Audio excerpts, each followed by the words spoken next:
Today, we're going to talk about how we plan to grow our podcast to 10 million listens a month. So just for context for everyone right now, we're basically at about 1.7, 1.8 million downloads a month right now.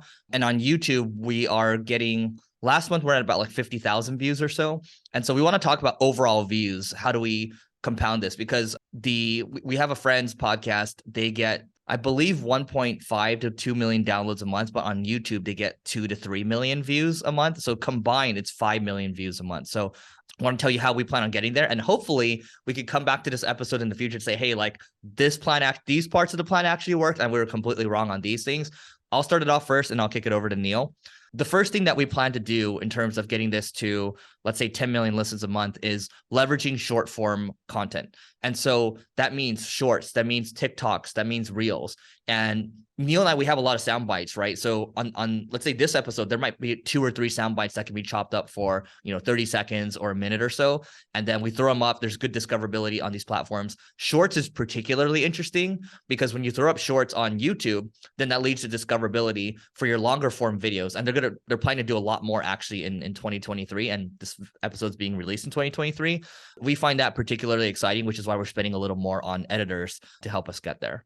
Yeah, the other big thing that we want to end up doing is when we started podcasting, the way we first grew was email marketing, and we also grew by just being consistent, producing great content. Now, the email marketing helped us get a boost of subscribers at the beginning. We also tried running contests. When we hit 1 million, we threw a free event.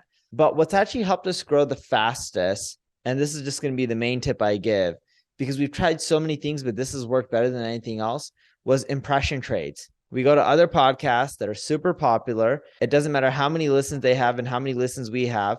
If they have 5 million listens, we only have 1 million.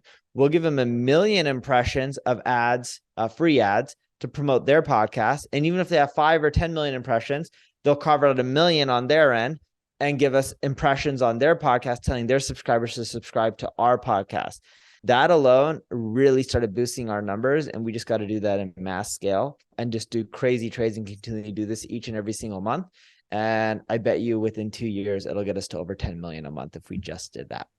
Yep. And so I'll add a couple more things from my side and we'll see what actually ends up working out because we're going to try all these things. So all the things I talked about in the last episode that got us to 75 million or so listens, now it's just like, how do we take that and then deploy it over for YouTube? So the impression trades or collabs, you can call these collabs basically. I guess you kind of could do impression trades on YouTube as well, but doing collabs on YouTube, consistency on YouTube too. So just making sure that eventually, like I'd like us to get to 3 to 4, shorts, reels, TikToks a day, and then continue to post each episode that you're seeing right now. It goes on YouTube every single day.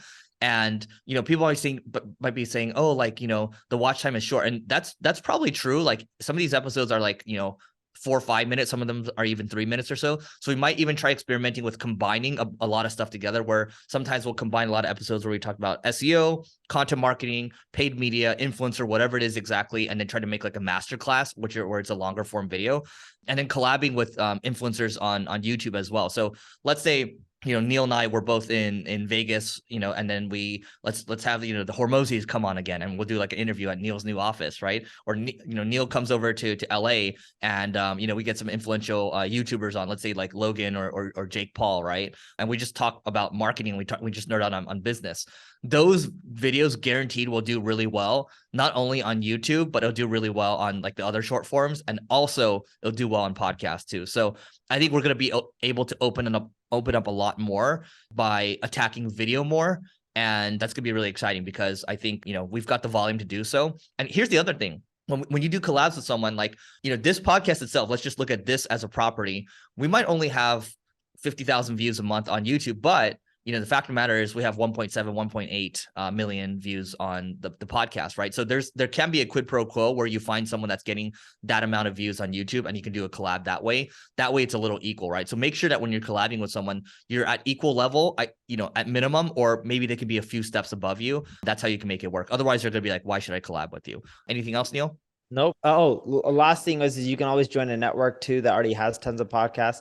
It's similar to doing impression swaps. That helps too. Yep.